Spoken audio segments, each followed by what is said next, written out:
at 68 years old. I sat exactly where my son wanted me, right next to the swinging kitchen doors and the smell of stale grease. He thought he had hidden me away, but then he saw the woman sitting beside me.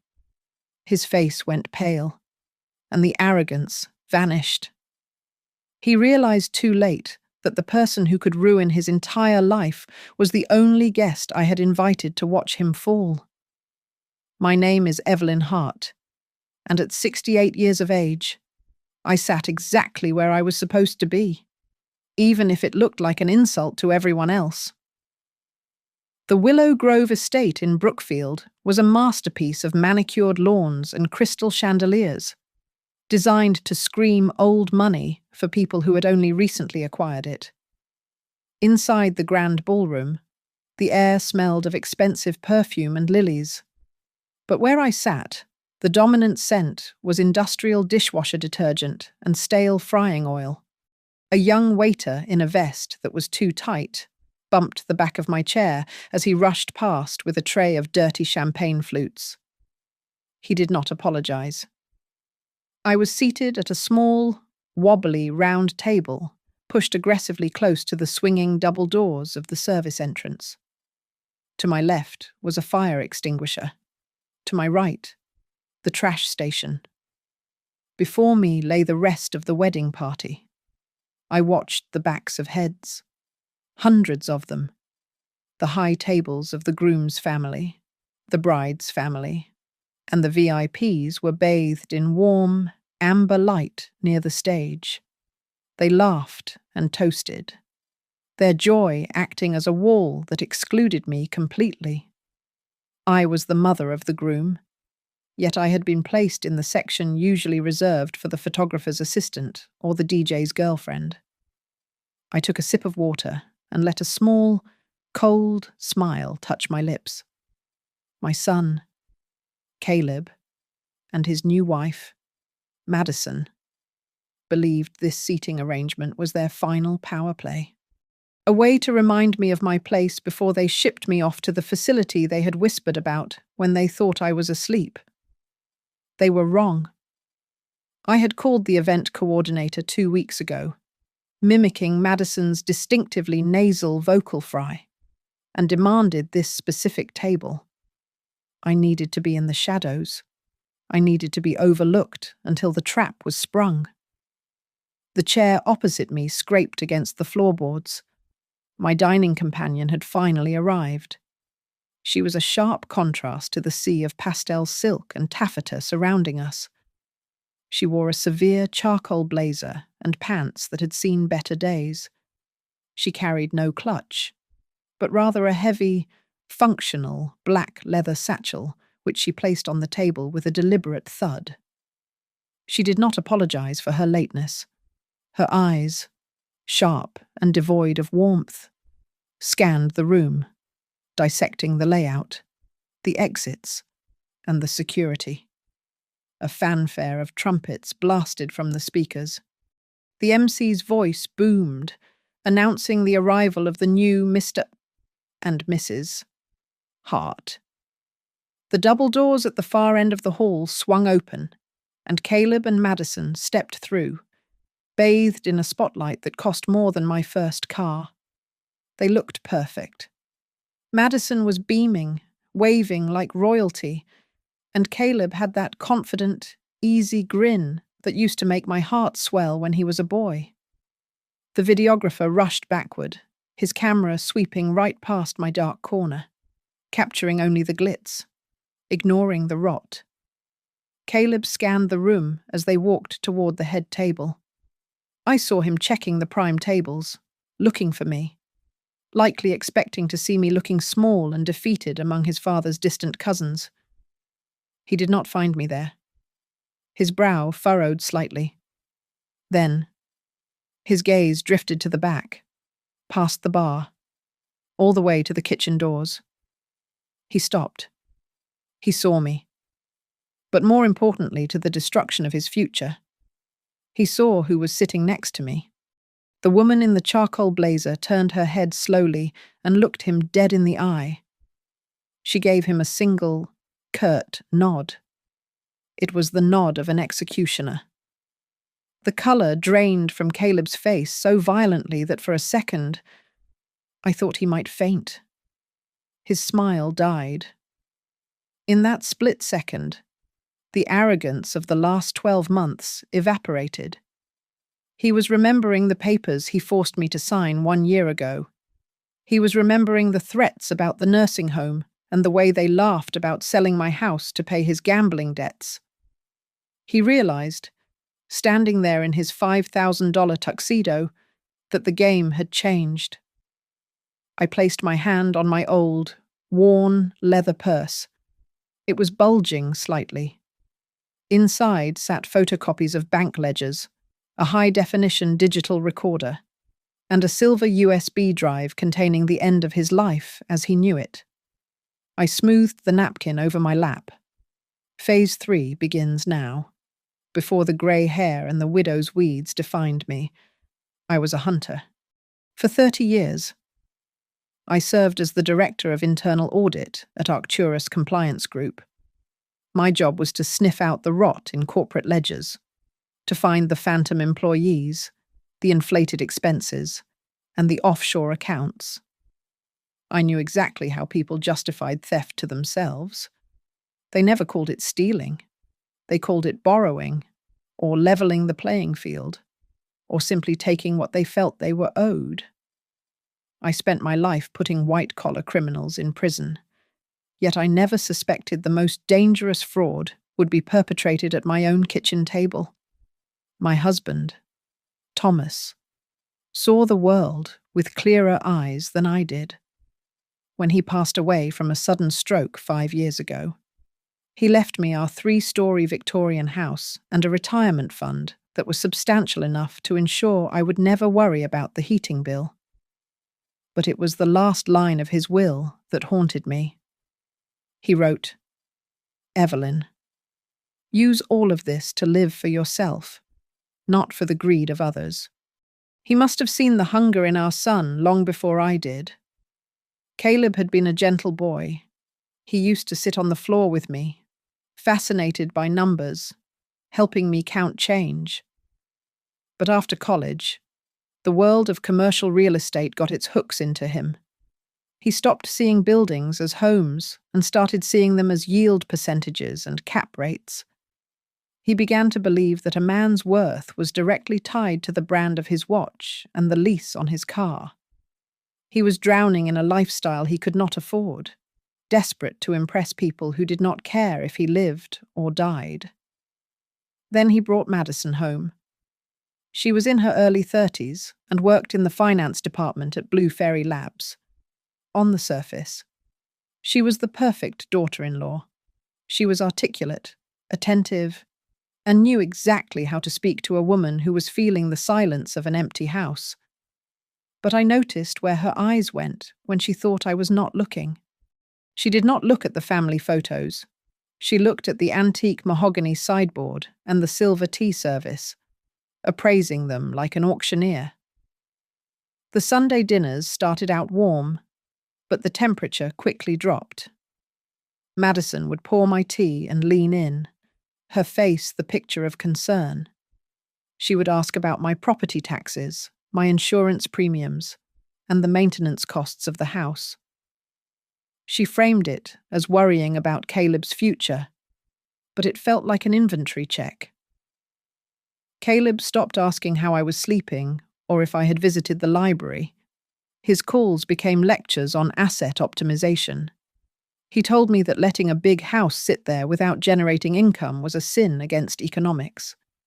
He introduced the idea of transferring the deed to him to avoid inheritance taxes, speaking to me as if I were a child who did not understand how the world worked.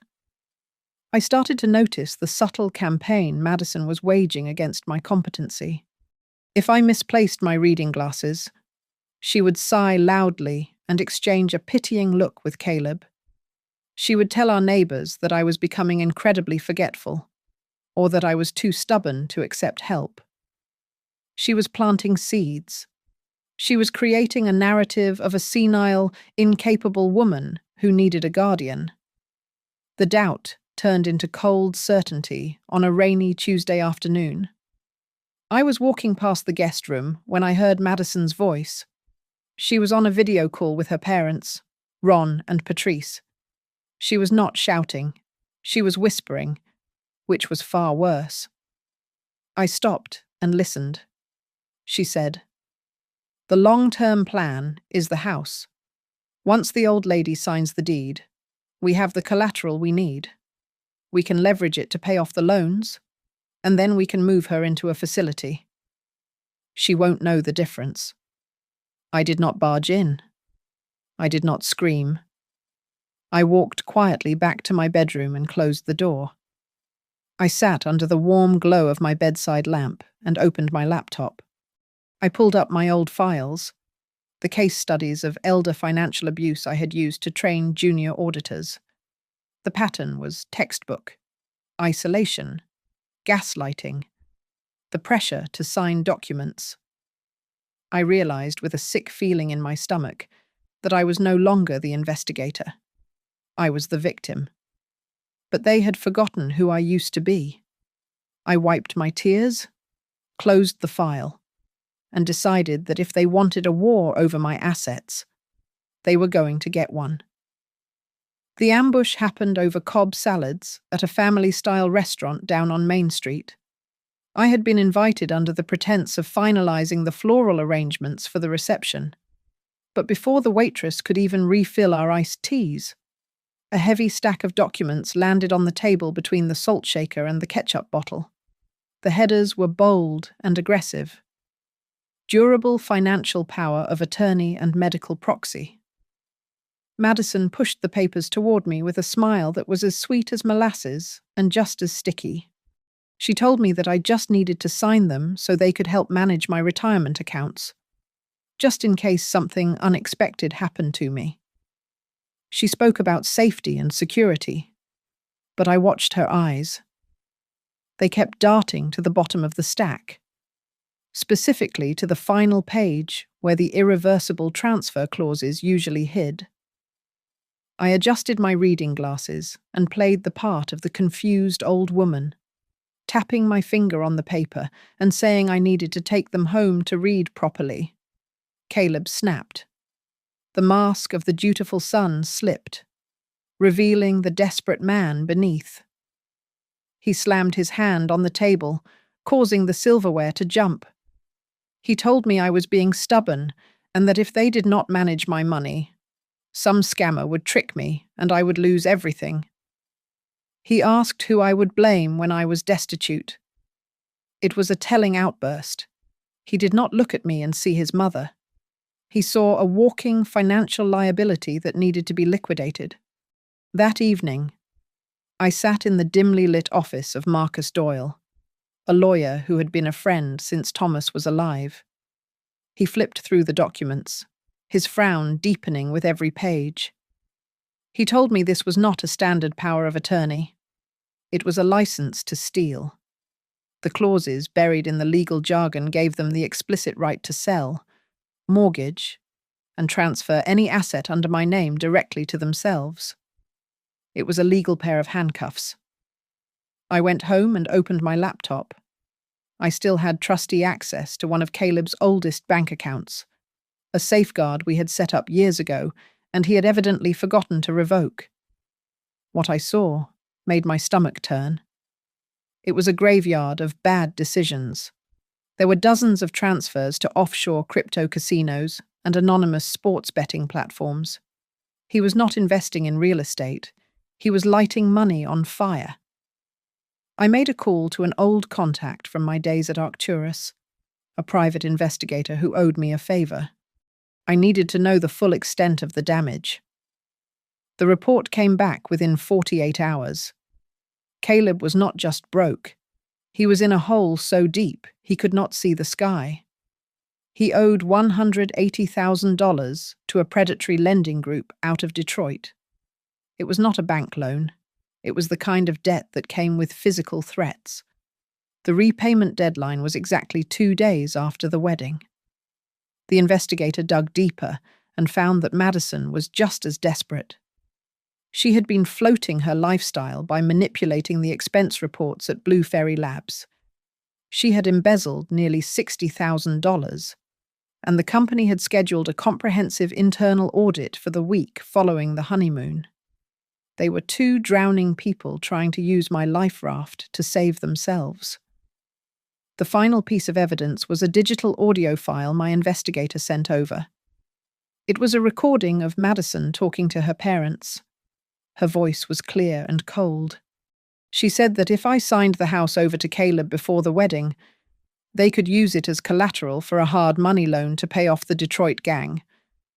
Then, once the debt was clear, they would claim I was incompetent and move me into a state-run nursing facility. I sat alone in my study, the silence of the house heavy around me. I pulled out a small whiteboard and a black marker.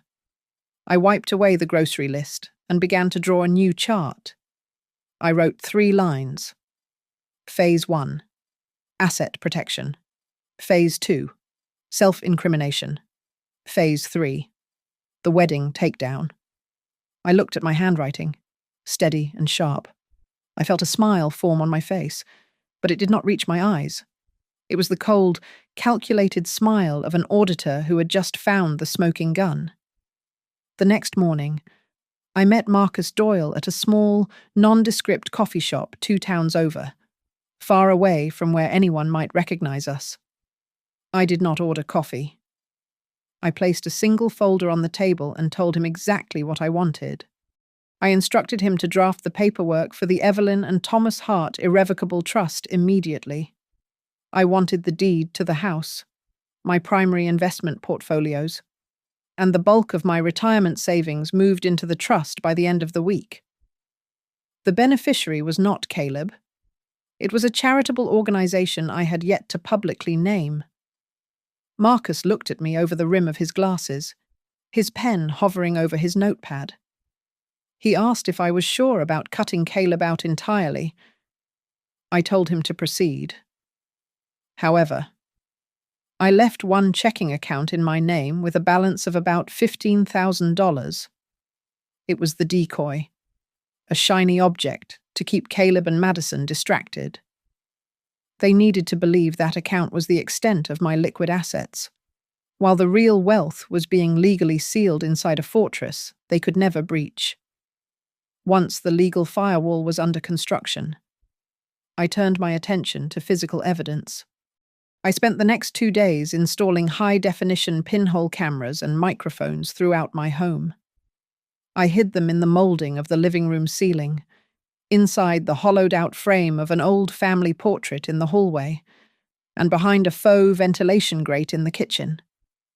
I connected the feed to a secure cloud server and gave access keys to Marcus and my private investigator.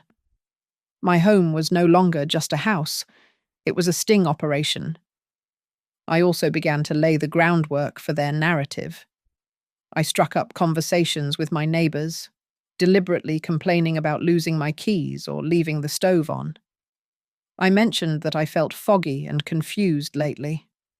I knew that when Caleb eventually made his move to declare me incompetent, he would interview the neighbors to support his claim. They would repeat my lies, thinking they were helping. Unaware that the cameras inside the house were recording my perfect clarity and sharp focus the moment the front door closed. Then came the hardest check I ever had to write. Through a shell company managed by a discreet intermediary law firm, I wired $180,000 to the lending group in Detroit. I gave strict instructions that the source of the payment must remain anonymous. When Marcus found out, he was furious. He told me I was being too soft, that I was saving a man who was trying to destroy me. I told him he was missing the point. This was not charity. It was a moral stress test. I needed to know if Caleb was betraying me because he was terrified for his life, or if he was betraying me simply because he was greedy. By removing the threat of the loan shark, I was taking away his excuse.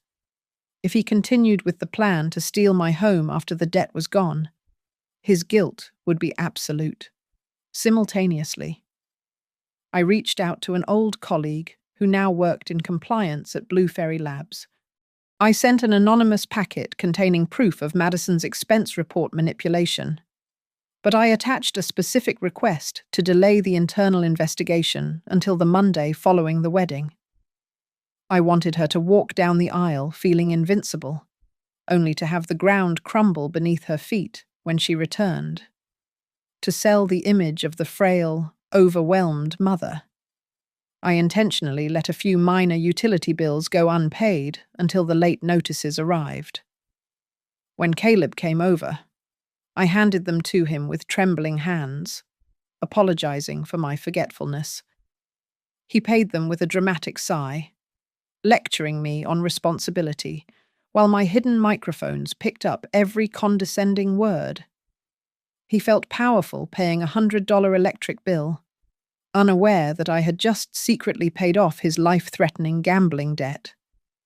That night, I stood in the center of my living room. The house was silent.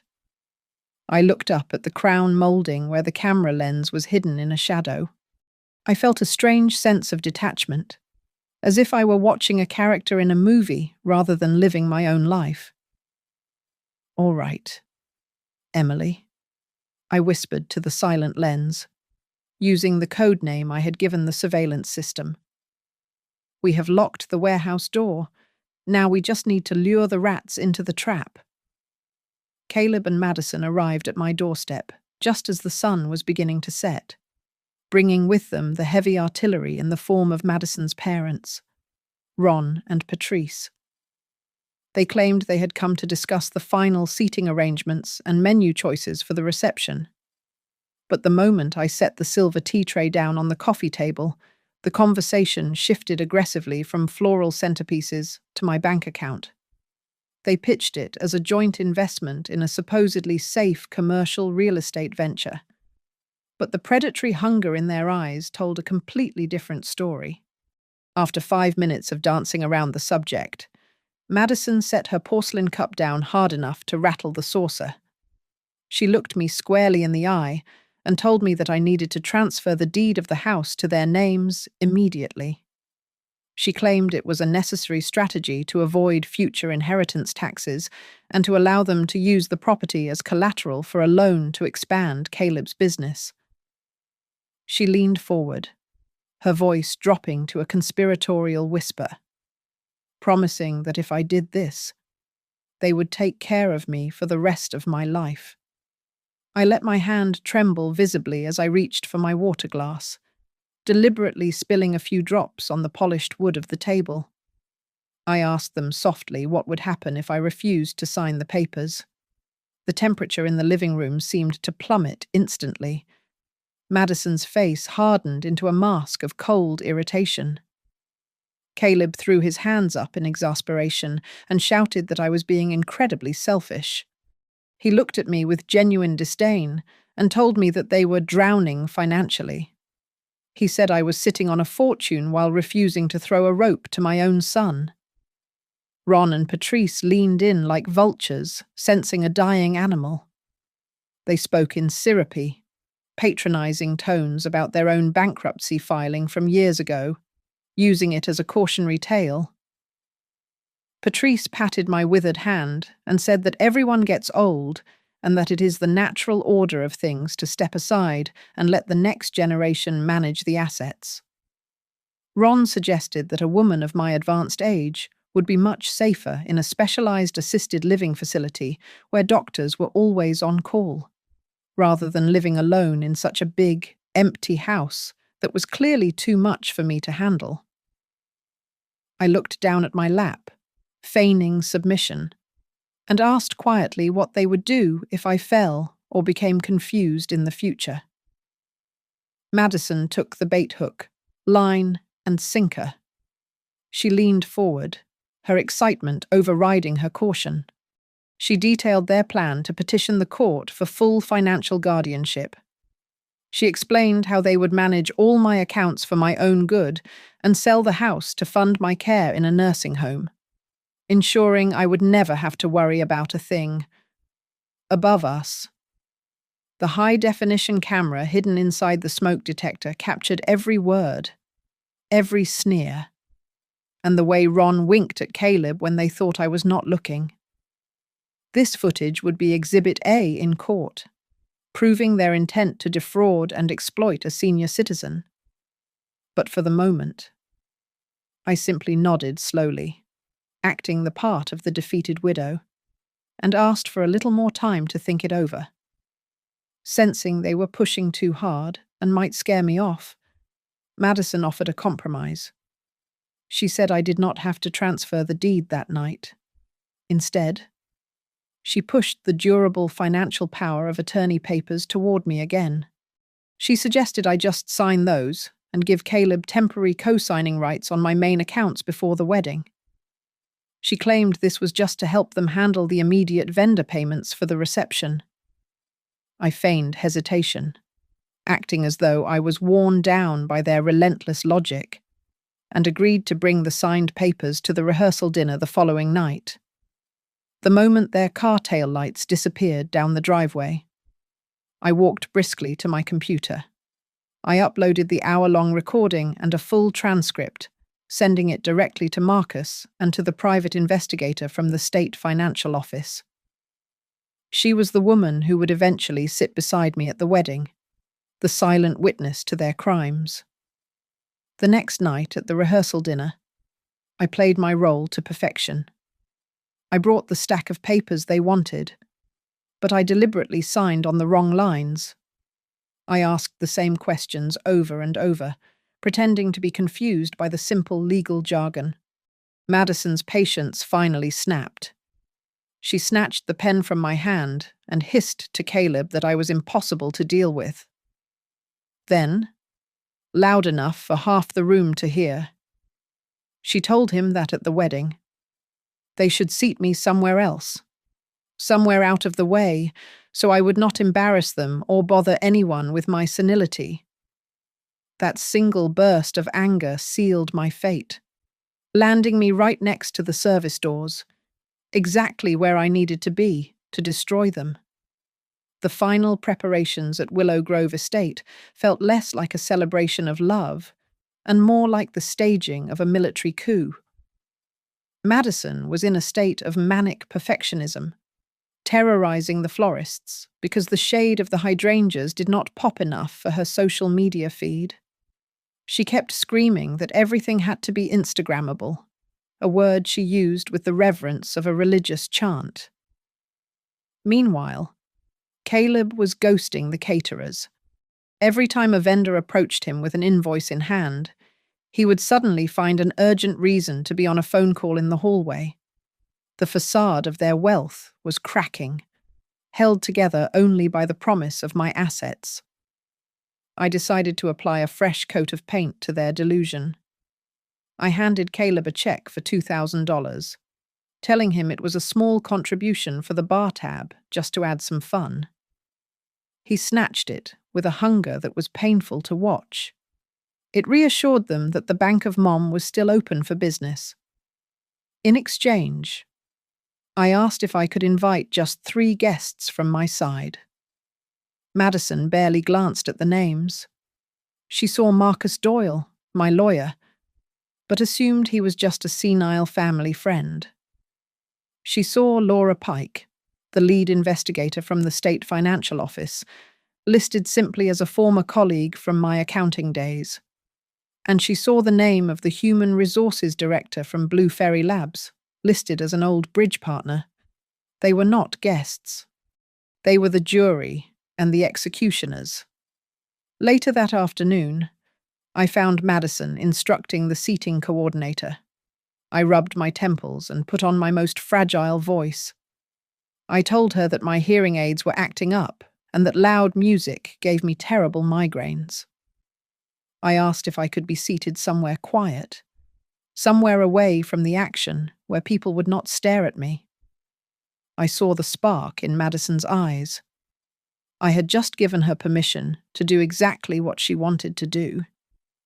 She patted my arm with fake sympathy and promised to find me a spot where I would not be a bother to anyone. She thought she was banishing me to the shadows. She did not realize she was placing me in the sniper's nest. I had already coordinated with Laura Pike. Her team had agreed to infiltrate the wedding disguised as catering staff and guests. They were equipped with legal recording devices to capture any attempt by Caleb or Madison to coerce me into signing documents in a public setting. Simultaneously, my contact at Blue Fairy Labs confirmed that they had finished their internal audit. They had enough evidence to arrest Madison for embezzlement 10 times over. But at my request, they agreed to hold off on the warrant until the reception. We wanted the takedown to be total. The final nail in their coffin came when I intercepted a call with their wedding planner. I had tapped into the line and hit record. Madison's voice was crystal clear. She told the planner that it did not matter where they put Evelyn, as long as she was hidden. She explicitly said to put me near the staff area if necessary, just to keep me out of the official photos. That recording was now saved on my phone, proof that my seating assignment was a calculated act of humiliation, not an accident. On the night before the wedding, I stood in my bedroom and packed my purse. It was a small, worn leather clutch, but it held the weight of a sledgehammer. I packed a certified copy of the irrevocable trust. I packed the letter from the law firm confirming that I had anonymously paid off Caleb's $180,000 debt to the Detroit loan sharks. I packed the USB drive containing the recordings of Madison and her parents plotting to throw me into a nursing home. Finally, I packed a notarized letter granting Marcus full authority to speak on my behalf. I looked at myself in the full-length mirror. I saw a 68-year-old widow with grey hair pulled back in a modest bun and age spots on her hands. I looked harmless. I looked like a victim. But as I stared into my own eyes, I saw the cold, hard steel of the auditor I used to be. I whispered to my reflection that tomorrow they would think they were shoving me into a dark corner. But in reality, that corner offered the clearest view in the house. The next day, the white limousines carrying the bride and groom rolled through the front gates of Willow Grove, gleaming in the sun. But I was watching the service entrance around the back. A nondescript black SUV turned quietly into the lot. Marcus and Laura Pike stepped out, adjusting their clothes, looking for all the world like distant relatives coming to pay their respects. The trap was set. The guests of honor had arrived. The hostess, a young girl who looked genuinely apologetic, led me away from the sparkling crystal centerpieces and the scent of fresh peonies. We walked past the high tables where the champagne flowed, moving deeper into the room until the air grew heavy with the smell of reheating meat and sanitizer. We stopped at table 19, a wobbly round top pushed aggressively close to the service doors. The tablecloth had a faint, yellowish stain near the center, and the chairs did not match the gold Chiavari seats in the VIP section. I sat down, listening to the kitchen staff shouting orders just behind the swinging door, and smiled. I was exactly where I needed to be. Laura Pike took the seat to my right. To the uninitiated, she looked like a harmless, middle-aged woman in a sensible navy dress, perhaps a former colleague from my accounting days. But from his vantage point at the head table, Caleb froze. I watched him squint, his hand hovering over his wineglass. He recognized her. 2 months ago, Laura had walked into his office with a badge and questions about a fraudulent mortgage application submitted under my name. Seeing the lead investigator from the state financial office sitting next to his mother at his wedding must have felt like a splash of ice water. To my left sat Marcus, my attorney. He was hunched over, playing the part of the frail family friend to perfection. But I knew that hidden within the knot of his silk tie was a high-frequency microphone. The folder in the briefcase at his feet was thick with indictments, not greeting cards. The waiters buzzing around our table were more attentive than usual, refilling water glasses and adjusting silverware with military precision. They were not staff. They were part of the sting. The room dimmed for the introductions. The MC's voice boomed over the speakers, announcing the parents of the bride with great fanfare. Ron and Patrice stood up, basking in the applause, waving like conquering heroes. When it came to acknowledge the groom's side, my name was mumbled so quickly it was almost lost in the static. A few of Thomas's old cousins turned their heads, whispering and pointing at my exile near the trash station. They looked confused, perhaps even pitying. They did not know that the camera discreetly mounted on a decorative pillar 5 feet away was capturing their shock, documenting the social isolation strategy Madison had orchestrated. At the center table, Madison raised her glass. She gave a speech that was sugary and rehearsed, thanking Caleb for his hard work and her parents for their endless support. She did not mention my name once. I watched her drain her champagne, her eyes bright with the thrill of erasure. She thought ignoring me would break my spirit, but she was simply pouring gasoline on the fire inside me. Once the salad course was cleared, the bride and groom began their rounds. They moved from table to table, accepting envelopes and compliments. When they finally reached the service area, Madison's smile was tight.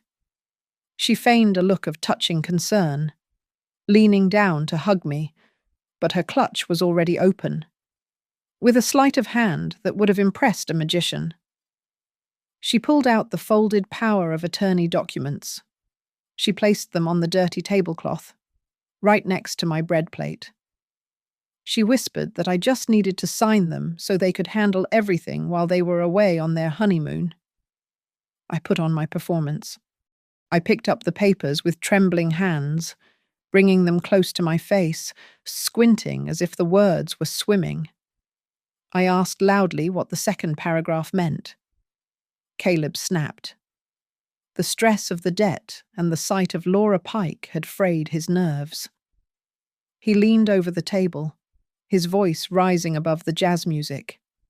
He shouted that I just needed to sign the damn papers because they were drowning in debt and asked if I wanted them to die. The microphone on Marcus's tie picked up every desperate, incriminating syllable. Madison, seeing Caleb lose control, stepped in. She bent down until her lips were inches from my ear.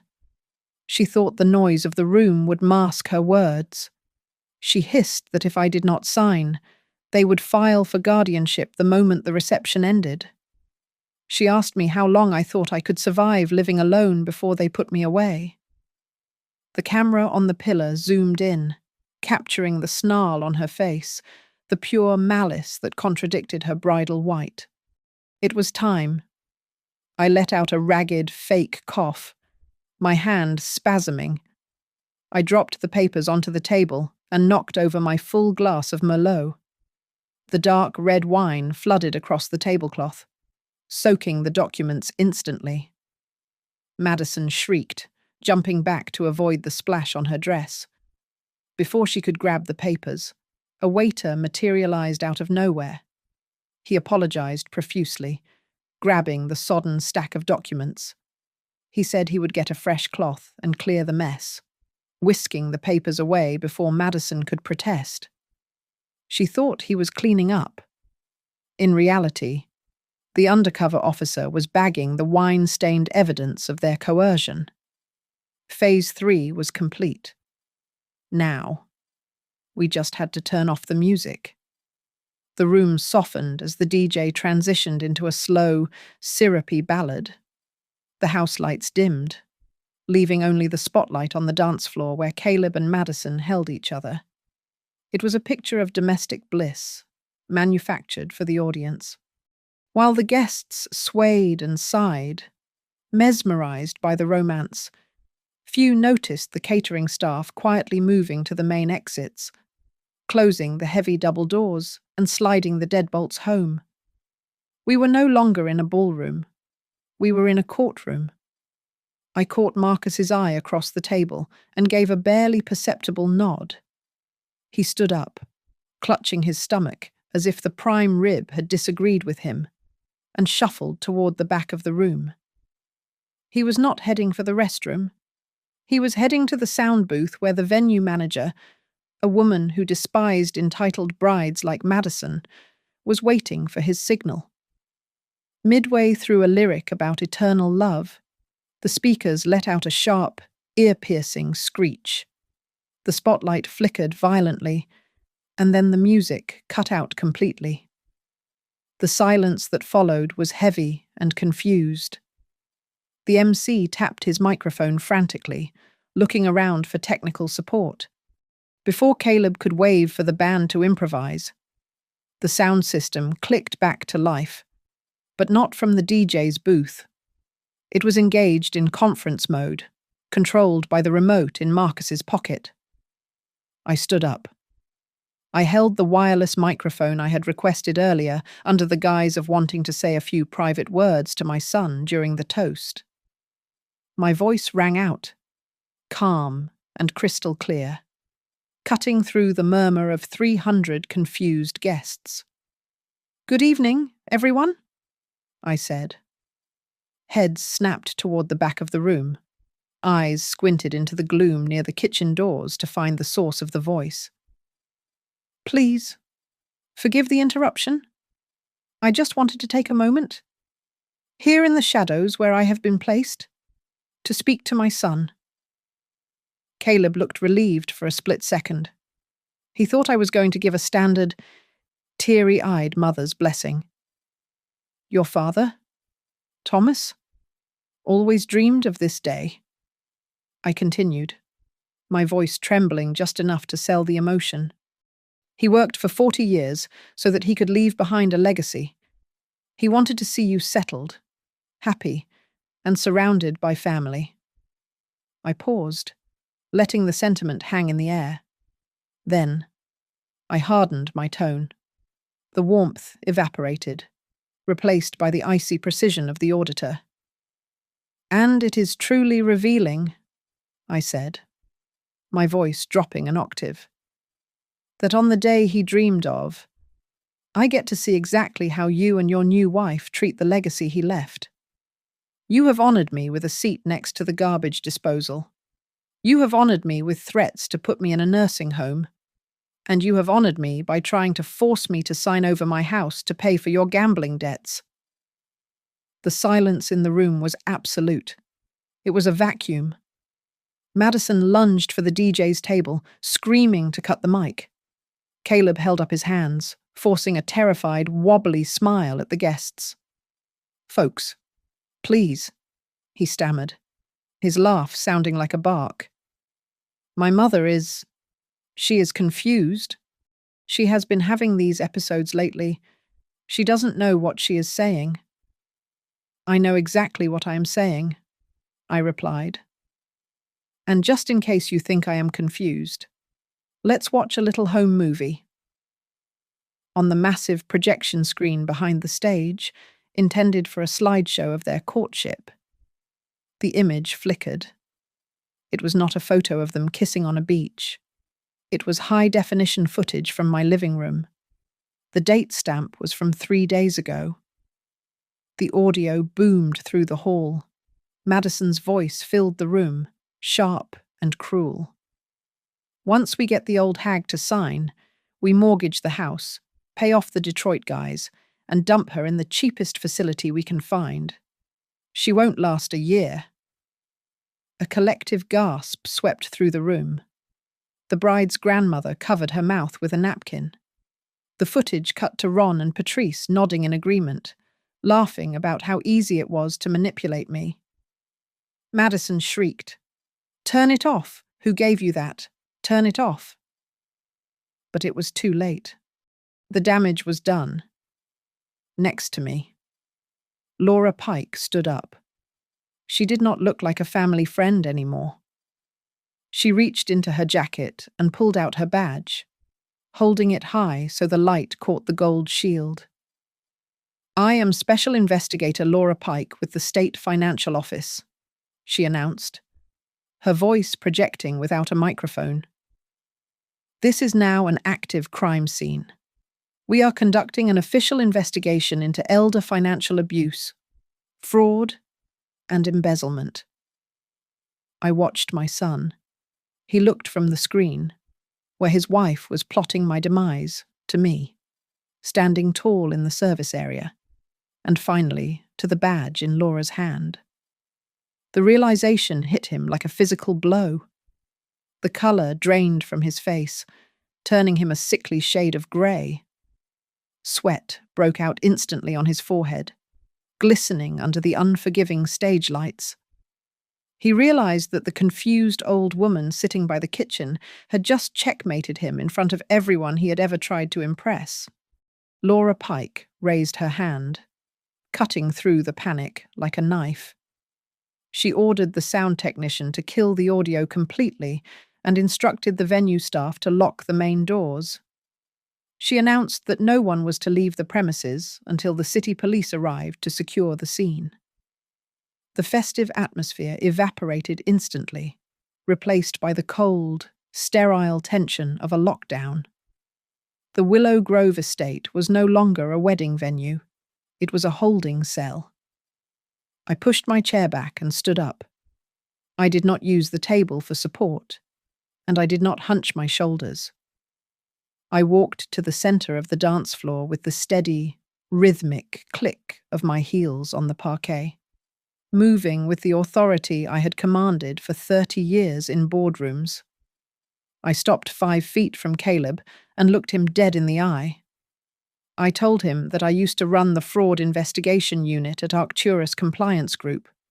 I asked him if he honestly thought I would not notice what he was doing with my own bank accounts.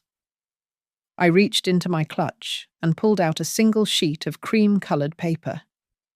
I read from it loud enough for the back row to hear. I stated that the debt of $180,000 owed by Mr. Caleb Hart to the lending organization in Detroit had been paid in full as of last Tuesday. I looked at the paper, then at my son, and told him that the borrower had no further obligations. I told him I paid it. I paid it 1 week ago. Caleb collapsed into the chair behind him as if his strings had been cut. He stammered, his face pale, trying to process the information. He stuttered that if I had paid it, then he did not have to do this. I cut him off sharply. I told him that was exactly the point. Since the debt was gone, he had no gun to his head today. He was not acting out of fear for his life. He had chosen to betray me purely out of greed. Before the shock could settle, the woman sitting at my table, whom Madison had dismissed as my old bridge partner, stood up. She introduced herself as the Director of Human Resources for Blue Fairy Labs. She looked at the bride and announced that the company had documented her embezzlement of nearly $60,000. She said that their legal team and the police were waiting for her at the station. Madison let out a nervous, high-pitched laugh and tried to deny it, but a waiter walked to the laptop connected to the projector. A second later, the screen behind the stage displayed an internal audit email with the CEO's signature, detailing the theft. Ron and Patrice tried to shout that this was all a terrible misunderstanding, but Laura Pike was relentless. She turned to them and listed their offenses, citing fraudulent bankruptcy filings in Nevada and a federal summons that had just been faxed to the hotel management.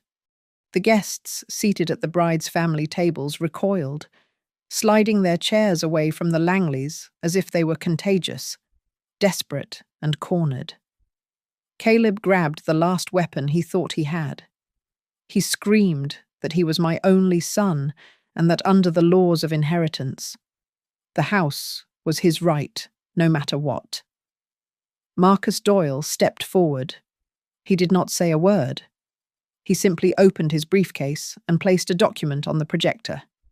It was a contract Caleb had signed 5 years ago. Marcus explained to the room that Caleb had accepted a lump sum of $100,000 to fund a startup that subsequently failed. In exchange for that cash, he had signed a waiver relinquishing all future claims to the Hart estate. I turned to address the silent, stunned crowd. I kept my voice even and devoid of pity. I told them that since they were all witnesses to this wedding, they should also know the rest of the story. I announced that upon my passing, every asset in the Hart Trust, including the house they had tried so hard to steal, would be liquidated. I stated that 100% of the proceeds would be transferred to the Fund for Abused Elderly, a charity that Marcus and I had established that very morning. The heavy double doors swung open, and the Brookfield Police Department marched in. The sound of clicking handcuffs replaced the music. They moved efficiently, cuffing Ron and Patrice first, who were still shouting about their rights. Then they took Madison, who was screaming at her father for ruining her life. Finally, 2 officers approached Caleb. He did not fight.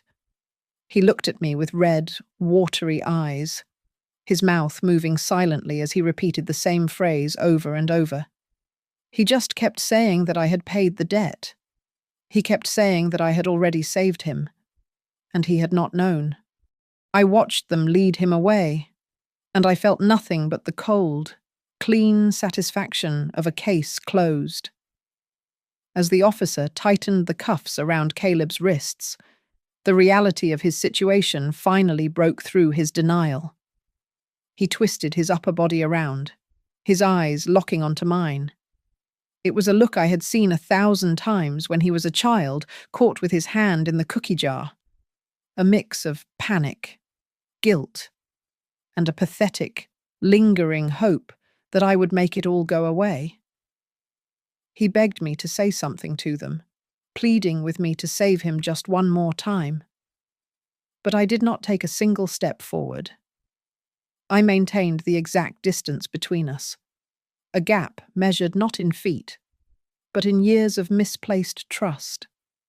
I spoke calmly, my voice carrying over the murmurs of the shocked guests and the static of the police radios. I told him that the first time I saved him was when I paid off his debt. I told him that today. I was saving other elderly victims from him and from people like him. I said that was the second time I had saved him, and it was the absolute last. Madison was less repentant. As the female officer escorted her past the dance floor, she lunged toward me, her face twisted with spite. She screamed that I should think about who would take care of me when I got older. She shouted that I would die all alone in that big, empty house. I met her gaze with a serenity that seemed to infuriate her further. I told her that the house did not belong to me forever. It belonged to the people who needed it more than she did. I told her that I chose to live with silence and dignity, rather than with people who viewed me as nothing more than a walking wallet. The officers began reading the group their rights, a monotone chant that signaled the end of the dynasty they thought they were building. Guests held up their phones, recording the downfall. A few of Thomas's relatives, the ones who had ignored me all night, shuffled over to apologize. They claimed they had not realized how I was being treated. I simply nodded, accepting their words without letting them into my heart. The MC was still standing on the stage, clutching his microphone, looking utterly lost. I turned to him and asked politely if he could play something instrumental, perhaps something soft. I sat back down in my chair next to the service area, through the small porthole window in the swinging door. I watched the red and blue lights of the police cruisers flashing in the parking lot, painting the night in erratic bursts of colour. Laura Pike sat down beside me and slid the silver USB drive across the tablecloth. She told me that I could use the recording of my speech for any future campaign for the new fund. She said it was a textbook example of elder abuse within the family. I nodded slowly. I did not feel happy, and I certainly did not feel triumphant. I just felt a profound sense of peace. The catering staff began to clear the tables, taking away the plates of cold food that no one had touched. A young waitress, who had been refilling water glasses near us during the confrontation, paused as she reached for my plate. She leaned in and whispered that she hoped when she reached my age, she would have the courage to refuse to let anyone trample on her. For the first time that night, a genuine smile touched my lips. The wedding was officially over. The guests filed out, casting nervous glances over their shoulders. The hall emptied until all that remained was the sound of chairs being dragged across the floor and the distant crunch of gravel as the police cars drove Caleb away. I did not watch him go. I snapped the clasp of my old leather purse shut. It felt like closing the cover of a thick, heavy case file that I had been working on for far too long. I walked out the back exit, standing on the concrete loading dock where the delivery trucks were parked. I looked up at the night sky, the stars sharp and clear above the parking lot. My hand brushed against the edge of the trust document inside my bag. I spoke the final verdict, not to a jury, but to myself. Blood does not guarantee loyalty. The law guarantees loyalty. And tonight, right next to the worst seat in the house, I had finally reclaimed the place I deserved. Thank you so much for listening to my story. I would love to know where you are tuning in from, so please drop a comment below to share your thoughts and connect with others. If you enjoyed this story, make sure to subscribe to Grandma's Family Diary, hit the like button, and press that hype button to help this story reach even more people.